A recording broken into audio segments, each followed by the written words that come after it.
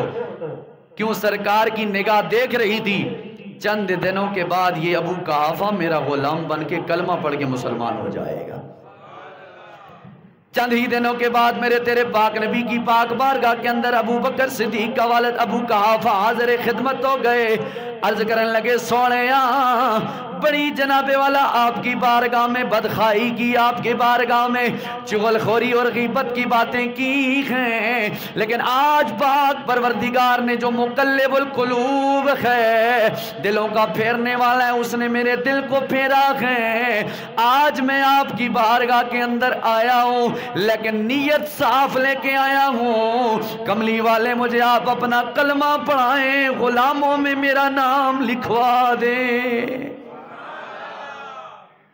کلمہ پڑھایا، مسلمان بنایا۔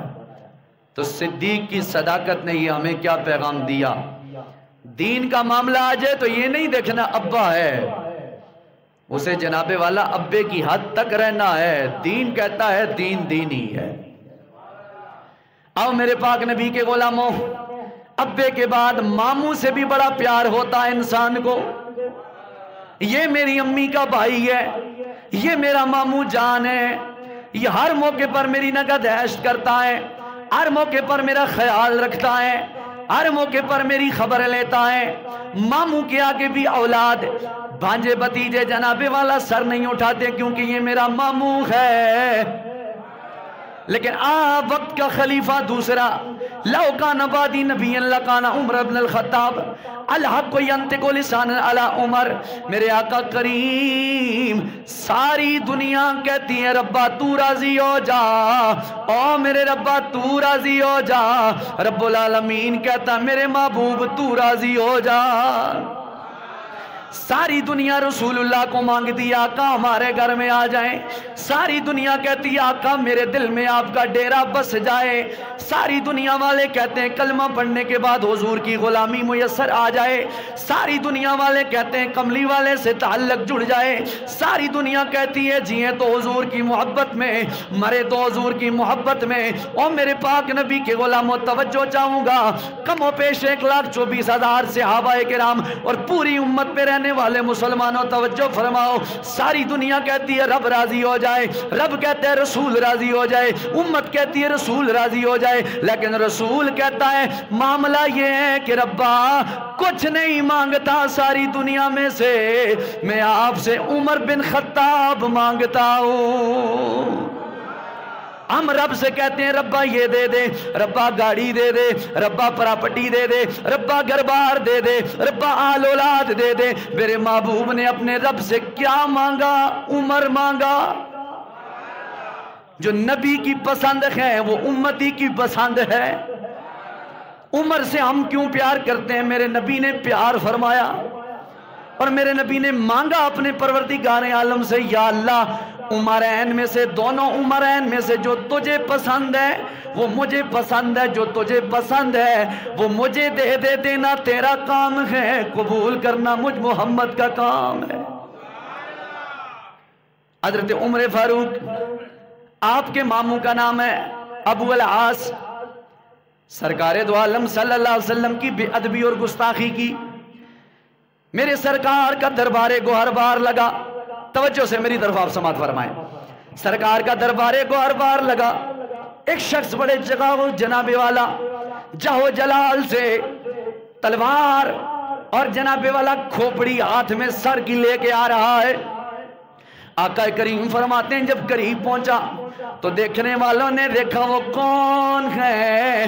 وہ میرے نبی کی جناب والا سسر ہے، عمر بن خطاب ہے، ہاتھ میں سر جناب والا پکڑ کے بالوں سے لے کے آ رہا ہے۔ میرے آقا کونین نے پوچھا عمر یہ کون ہے؟ عرض کی آقا یہ میرے ماموں جان ہے، یہ میرا ماموں ہے۔ میرے آقا نے فرمایا عمر یہ کیا کیا تم نے؟ یہ کیا کر دیا؟ آقا میرا ماموں تھا لیکن آپ کے بارے میں اس نے زبان غلط استعمال کی ہے، میں نے ماموں نہیں دیکھا، میں نے کملی والے آپ سے اپنا رشتہ دیکھا ہے، رشتہ دیکھا ہے۔ اب اگلی بات توجہ، ماموں کا سلسلہ بھی پتہ چل گیا، باپ کا سلسلہ بھی پتہ چل گیا۔ اب اولاد کی محبت دینے والوں، اولاد سے پیار کرنے والوں، جنگ احد کا موقع ہے۔ میرے آقا کونین فرماتے ہیں کہ جناب والا ایک عورت بڑی محبت سے دوڑتی ہوئی آ رہی ہے۔ صحابہ کرام فرماتے ہیں کہ وہ عورت بڑی جناب والا محبت کے ساتھ دوڑتی، ادھر کبھی ادھر کبھی دائیں کبھی بائیں۔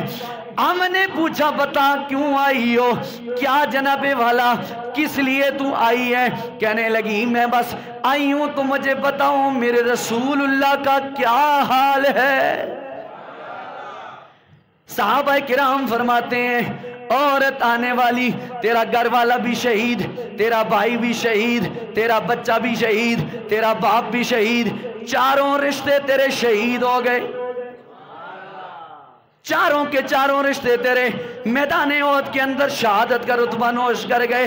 فرمایا چھوڑ دو ما فعل برسول اللہ، سارے رشتے اگر میرے نبی کے نام پہ قربان ہو جائیں کوئی بات نہیں ہے، بتاؤ میرے نبی کا کیا حال ہے، یہ بتاؤ میرے رسول اللہ کا کیا حال ہے، حضور کیسے ہیں؟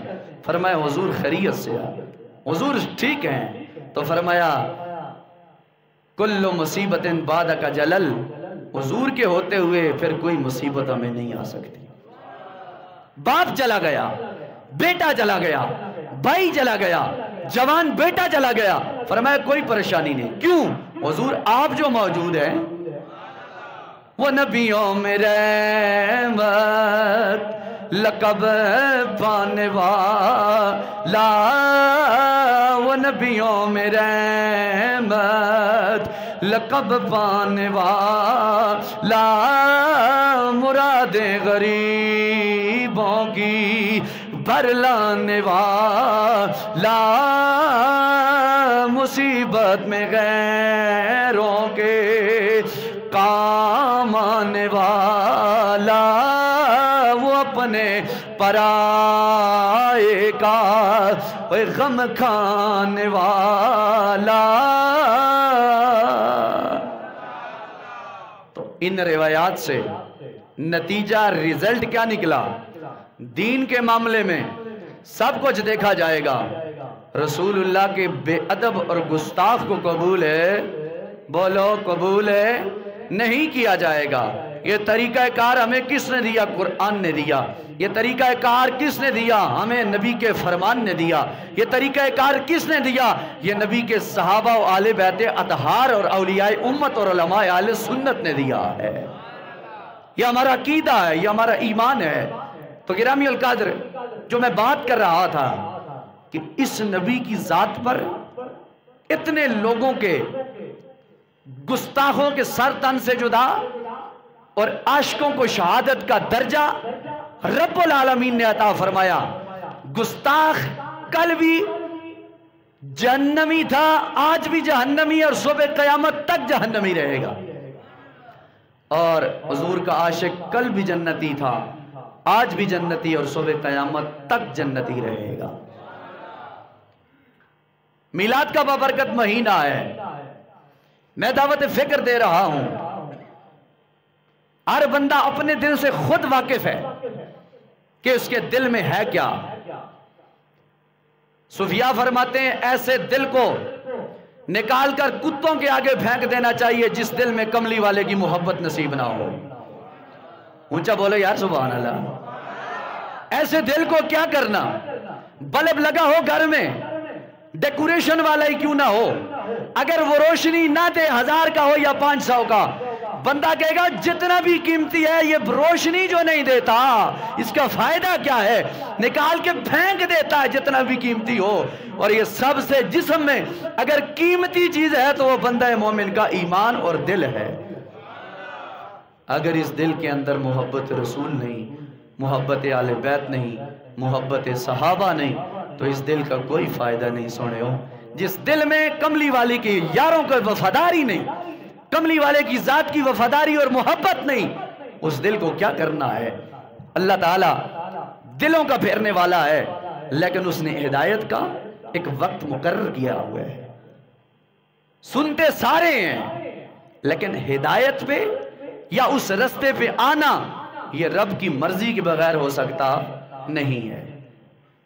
دلائل اگر آپ لاکھوں دیں، ہزاروں دیں، جس نے نہیں ماننا اس نے نہیں ماننا۔ میں ایک مثال آپ کے سامنے، توجہ، کملی والے نے فرمایا، کملی والے آقا کریم رؤوف رحیم صلی اللہ علیہ وآلہ وسلم، بخاری کے اندر جمی کتابوں کے اندر یہ حدیث پاک موجود ہے۔ توجہ سے ٹیک تو ذرا تھوڑے تھوڑے آگے ہوکے بہت تاکہ نیند اور نہ آوے۔ توجہ، جناب والا میرے کریم آقا رحمت عالم صلی اللہ علیہ وسلم کی پاک بارگاہ میں ابو جہل حاضر ہوا، کہنے لگا میں آپ کو نبی مانوں گا، ایک شرط ہے۔ توجہ، ذہن حاضر رکھنا، ایک شرط ہے۔ پوچھا کیا؟ فرمایا آپ مجھے بتائیں میرے ہاتھ میں کیا ہے۔ کافر کا عقیدہ ہے نبی اندر کی بات نہیں جانتا، یہ کافر کا عقیدہ ہے۔ مومن کا عقیدہ ہے جو ہو چکا جو ہوگا حضور سب جانتے ہیں، اللہ کے فضل سے، اللہ کی عطا سے۔ اب ابو جہل نے بڑا پوائنٹڈ سوال کیا، اہم سوال کیا، بتائیں میرے ہاتھ میں کیا ہے۔ میرے آقا مسکرا پڑے۔ کافر کا عقیدہ ہے کہ نبی چھپی ہوئی چیز نہیں جانتا، مومن کا عقیدہ ہے نبی چھپی ہوئی چیز بھی جانتا ہے، ظاہر چیز بھی جانتا ہے۔ اب ابو جہل نے کہا بتائیں میرے مٹھی میں کیا ہے۔ کملی والے نے فرمایا میں بتاؤں یا جو تیری چیز مٹھی میں ہے وہی خود بتا دے کہ میں کون ہوں۔ اس نے کہا یہ بات تو ہو جائے تو پھر تو اور ہی بات ہے۔ میرے آقا خاموش رہے، اشارہ کیا سرکار نے، اس کے ہاتھ میں کنکریوں نے سرکار کا کلمہ پڑھنا شروع فرما دیا، کلمہ پڑھنا شروع فرما دیا۔ ابو جہل کے سامنے پتھروں نے کلمہ پڑھا۔ ایمان لایا؟ بولو ایمان لایا؟ بولو ایمان لایا؟ نہیں۔ کیوں؟ سامنے کلمہ پڑھ رہی ہے، پتھر پتھر اس کی اپنی مٹھی میں اختیار میں ہے، کلمہ پڑھ رہے ہیں، کلمہ پڑھ رہے ہیں، لیکن ایمان کیوں نہیں لایا؟ اس لیے کہ میرے رب کو بھی نہیں پسند اور رسول اللہ کو بھی ابو جہل پسند ہی نہیں ہے، اس لیے کلمہ پڑھنے کی توفیق ہی نہیں دی۔ سوچنے لگ گیا کیا کروں کیا نہ کروں، لیکن مقلب القبول پالنے والا رب العالمین ہے، جسے چاہے محمد کے در کی گدائی اور محمد و آل صحابہ محمد کے در کی گدائی سے مالا مال فرما دیتا ہے۔ یہ ہماری نہ یہ ڈیوٹی ہے کسی کے دل کو چیک کیا جائے یا کسی کے دل کو پکڑ کے سیدھے رستے پہ لگایا جائے۔ ہمارا جو طریقہ کار ہے وہ یہی ہے کہ حق کی بات جو صدیق اکبر نے کی، جس وجہ سے صدیق اکبر کے لائے سب تو بڑا سچا، صدیق اکبر کا مطلب ہے سب سے زیادہ سچا۔ یہ کس نے عطا کیا لقب؟ رسول اللہ صلی اللہ علیہ وسلم۔ فاروق اعظم سب سے بڑا فرق کرنے والا کس کے درمیان؟ حق اور باطل کے درمیان۔ عثمان غنی سخاوت کا بادشاہ، سب سے بڑا سخی، کہ کس نے لقب دیا؟ کملی والے نے عطا فرمایا۔ حیدر کرار شجاعت کا لمبردار، کس نے لقب عطا فرمایا؟ کملی والے نے عطا فرمایا۔ ابو تراب علی المرتضی شیر خدا کرم اللہ وجہ الکریم کو، ہر ایک کو یہ لقب عطا فرمائے۔ لیکن مجھے بتاؤ، ذہن حاضر رکھنا، سننا سمجھ کے سننا، تقریر کرنا اتنا اوکھا نہیں جتنا سمجھنا اوکھا ہے۔ سنیں بار بار، میں نے کہا صدیق اکبر سب سے بڑا سچا، فاروق اعظم سب سے بڑا فرق کرنے والا۔ مجھے بتاؤ کائنات میں سب سے بڑا سچا کون ہے؟ اللہ کی ذات ہے۔ کون ہے؟ بولو بولو کون ہے؟ اللہ کی ذات ہے۔ اس کے بعد سب سے بڑا سچا کون ہے؟ رسول اللہ کی ذات ہے، رسول اللہ کی ذات ہے، سب سے زیادہ سچا۔ پیغمبروں میں سارے پیغمبر سچے ہیں، رسول اللہ سچے ہیں۔ توجہ، اب یہی رسول اللہ کے رہے ہیں۔ ابو بکر نہیں بلکہ صدیق اکبر ہے، سچوں کا سردار ہے، سچوں کا سردار ہے، اور جسے نبیوں کا تاجدار، سچوں کا سردار قرار دے، اسے کون بدبخت ہے جو جھوٹا قرار دے سکتا ہے؟ اسے کون جھوٹا کہہ سکتا ہے جسے نبی مکرم کہہ دے؟ وہ یہ سب سے سچا ہے اور سب سے زیادہ پکا ہے۔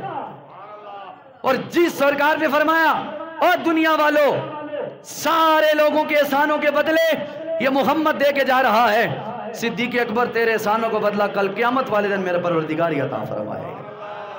اور میرے کملی والے نے فرمایا سنو، ہر ایک کا مال میرے پاس آیا، جس کے مال نے مجھ محمد کو نفع دیا اس کا نام ابو بکر بن صدیق رضی اللہ تعالیٰ عنہ کی ذات پاک ہے۔ ابو بکر صدیق کا اصل نام عبداللہ ہے۔ ابو بکر آپ کی کنیت ہے، صدیق آپ کا لقب ہے، لیکن جو مزہ لقب میں ہے وہ نہ نام میں اتنا لینے میں آتا ہے نہ کنیت میں لینے میں اتنا آتا ہے۔ تو فاروق اعظم سب سے بڑا فرق کرنے والا کون ہے؟ اللہ کی ذات ہے، رسول اللہ کی ذات ہے۔ سب سے بڑا سخی کون ہے؟ اللہ کی ذات ہے، رسول اللہ کی ذات ہے۔ سب سے بڑا طاقتور کون ہے؟ اللہ کی ذات ہے، رسول اللہ کی ذات ہے۔ لیکن سنیں، آپ سوچ رہے ہوں گے مولانا اگر اللہ سب سے زیادہ سچا ہے تو صدیق اکبر کو سب سے زیادہ سچا کیوں کہا گیا؟ جا کے یار، جا کے ذرا سنو اور کہہ دو سبحان اللہ۔ اگر اللہ سب سے زیادہ سچا ہے تو ابو بکر صدیق کو مغل صاحب سب سے پہلے سب سے زیادہ سچا کیوں قرار دیا گیا؟ اگر سب سے زیادہ حق و باطل کا فرق کرنے والی کوئی ذات ہے اللہ کی، رسول اللہ کی، تو عمر فاروق کو سب سے زیادہ فرق کرنے والا، بلند و بالا کیوں قرار دیا گیا؟ اگر سب سے زیادہ سخاوت کا بادشاہ رب ہے، رسول ہے، تو عثمان غنی کو کیوں قرار دیا گیا؟ سب سے زیادہ طاقتور، ان بطش ربک لشدید، رب خود فرماتا ہے میری پکڑ سب سے زیادہ سخت ہے، میں طاقتور ہوں۔ تو حضرت مولا علی کو کیوں کہا گیا یہ شجاعت کا بادشاہ ہے، طاقتوروں کا بادشاہ ہے؟ آپ کے ذہن میں سوال آنا چاہیے، تو پھر تو یہ شرک ہو گیا۔ اللہ بھی اس بادشاہ، اللہ بھی طاقتور، رسول اللہ بھی طاقتور، مولا علی بھی طاقتور، اللہ بھی سچا، نبی بھی سچا، صدیق اکبر سچوں کا سردار، فاروق اعظم فرق کرنے والوں کا سردار، عثمان سخاوت کرنے والوں کا سب سے بڑا بادشاہ۔ مولانا یہ تو شرک ہو گیا۔ کیوں؟ اللہ کی ذات میں تم نے شریک ٹھہرا دیا۔ جو کہتے ہیں تم یا اللہ کہو یا رسول اللہ نہ کہو، کیوں؟ یا صرف اللہ کے ساتھ لکھی جاتی ہے، رسول اللہ کے ساتھ تم یا لکھو گے تو پھر فرق تو نہیں رہے گا نا؟ کیوں؟ ادھر بھی یا ادھر بھی یا۔ تو ہمارا ان سے پھر سوال ہے، تمہاری بات ایک سیکنڈ کے لیے مانتے ہیں، یہ بتاؤ سب سے بڑا سچا خدا ہے، رسول ہے، اور رسول اللہ کہہ رہے صدیق اکبر، اللہ اکبر سب سے بڑا، صدیق اکبر سب سے زیادہ سچا اور بڑا۔ کیا یہ شرک نظر نہیں آتا؟ سب سے بڑا فیصلہ کرنے والا اللہ کی ذات، اللہ کی صفات، یہ کیا پھر ادھر عمر کو کہہ رہے ہو فاروق اعظم؟ اعظم کا مطلب بہت بڑا، فاروق کا مطلب ہے حق و باطل کے درمیان فرق کرنے والا۔ تو عمر کو کیا کہو گے؟ معاذ اللہ یہ بھی خدا ہو گیا ہے۔ عثمان کو کیا کہو گے؟ یہ بھی خدا ہو گیا ہے۔ مولا علی کو کیا کہو گے؟ معاذ اللہ یہ بھی خدا ہو گئے؟ نہیں، ہم اس کا جواب یہ دیتے ہیں مولانا صاحب، خدا اپنی ذاتی طاقت کے ساتھ وہ سچا تھا، سچا ہے، سچا رہے گا۔ وہ اپنی ذات میں تنہا تھا، تنہا ہے، تنہا رہے گا۔ اور صدیق اکبر اللہ کی عطا کردہ صفات میں سب سے زیادہ سچے تھے، سچے ہیں، سچے رہیں گے۔ فاروق اعظم اپنی ذات میں نہیں، مالک تیری عطا کردہ صفات میں سچے تھے، سچے ہیں، سچے رہیں گے۔ عدل و انصاف کے معاملے میں فرق کرنے والے تھے، فرق کرنے والے ہیں، فرق کرنے والے رہیں گے۔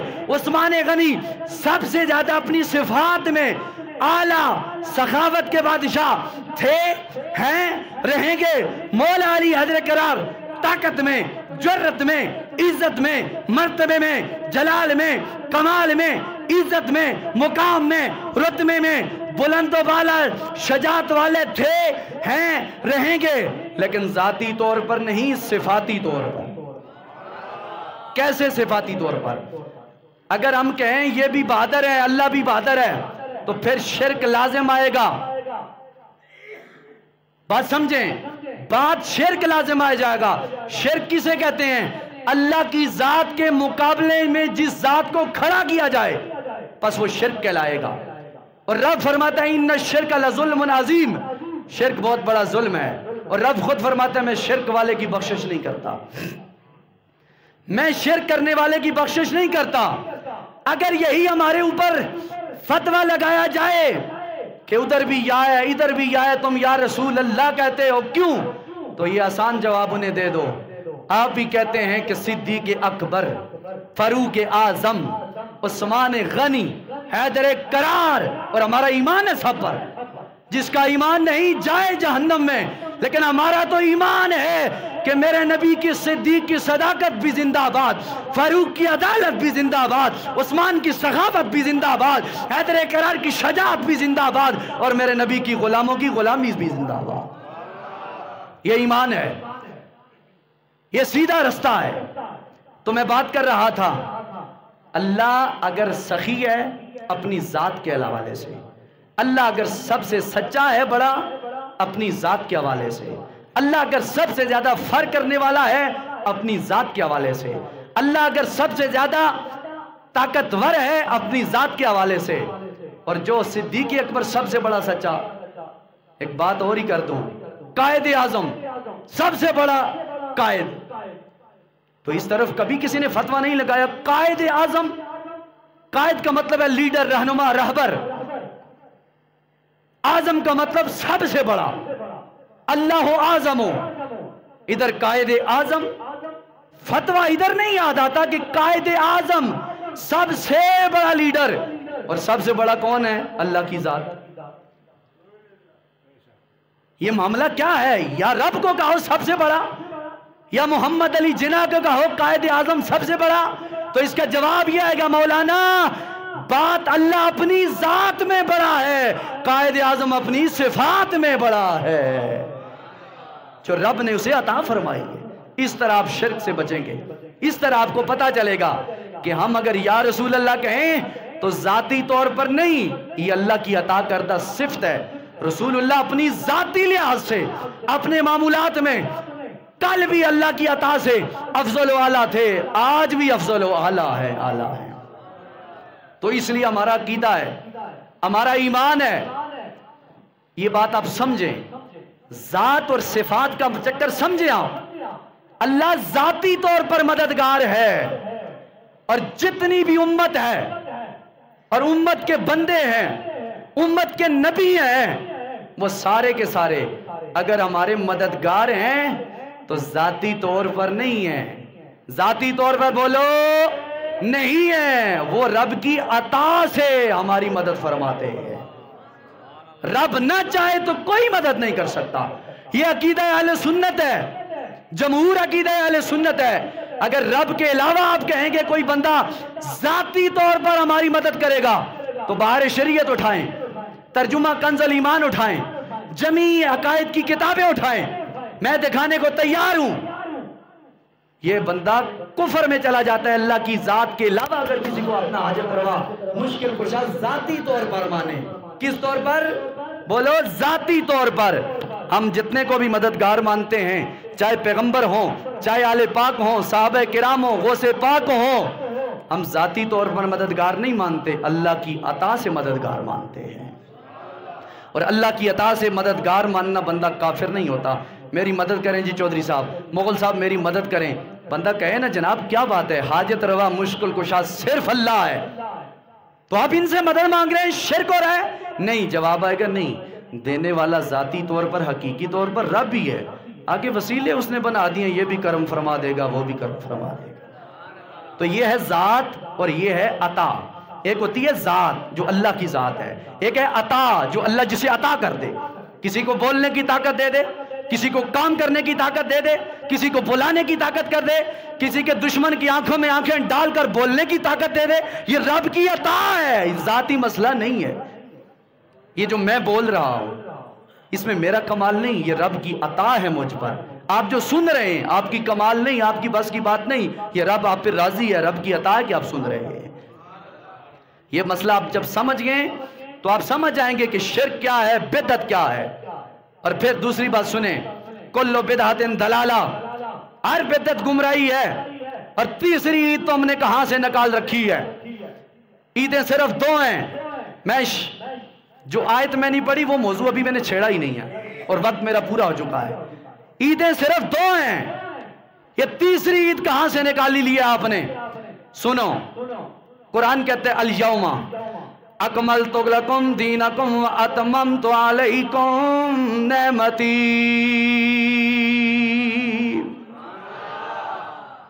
حضرت آقا علیہ السلام کے صحابہ سے فرمانے لگے یہود و نصارہ، فرمایا وہ یہ آیت تمہارے قرآن کی نازل ہوئی، تم نے عید کیوں نہیں بنائی؟ فرمایا حضرت عمر سے غالباً، تو حضرت عمر نے فرمایا کس دن یہ پتہ ہے، یہ کس دن؟ عرفات کا دن تھا، عرفات کا دن تھا، عرفات کا موسم تھا اور جمعے والا دن تھا، یہ آیت میرے پروردگار نے نازل فرمائی ہے۔ اور اس آیت کے نازل ہونے سے پہلے اللہ نے ہمیں دو عیدیں عطا فرمائی ہیں۔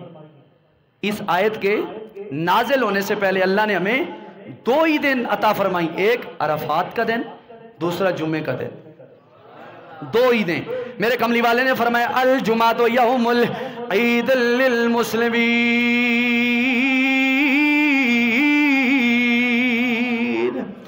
میرے پاک نبی نے فرمایا اور میرے کملی والے نے فرمایا میرے غلاموں، عید کا دن، جمعے کا دن بھی مسلمانوں کے لیے عید کا دن ہے۔ مہینے میں 4 جمعے، 12 مہینے میں 12 چوک 48، تو ان عیدوں کا کیا بنے گا؟ حضور کا فرمان ہے الجمعۃ یوم العید للمسلمین، مسلمانوں کے لیے جمعے والا دن بھی عید سے کم نہیں ہے، عید ہے۔ تو یار اگر ہفتے میں ایک عید آتی ہے، مہینے میں 4 عیدیں آتی ہیں، تو سال میں 48 جمعے، کتنی عیدیں؟ تو پھر عید الفطر، عید الاضحیٰ 50 ہو گئیں، میلاد النبی 51 ہو گئیں، 51 ہو گئیں۔ لیکن یہ باتیں ایک طرف رکھو، مجھے بتاؤ عید الفطر، عید الاضحیٰ، تمہارا اگر اعتراض مان لیا جائے کہ عیدیں صرف 2 ہیں، مجھے بتاؤ یہ عیدیں ملی کس وجہ سے ہے؟ بندہ گھر بناتا ہے، بنیاد پکی کرتا ہے، اور عیدیں ملی کس کے وجہ سے؟ کیا رسول اللہ کے آنے سے پہلے عید الفطر تھی؟ رسول اللہ کے آنے سے پہلے عید الاضحیٰ تھی؟ رسول اللہ کے آنے سے پہلے یہ معمولات تھے؟ نہیں۔ ہماری ساری عیدیں، ساری بہاریں کملی والے کے نالین مقدس کی مہربانی کی وجہ سے ہے۔ اس سے بڑی عید کیا ہے؟ سرکار کے صدقے ہمیں ایمان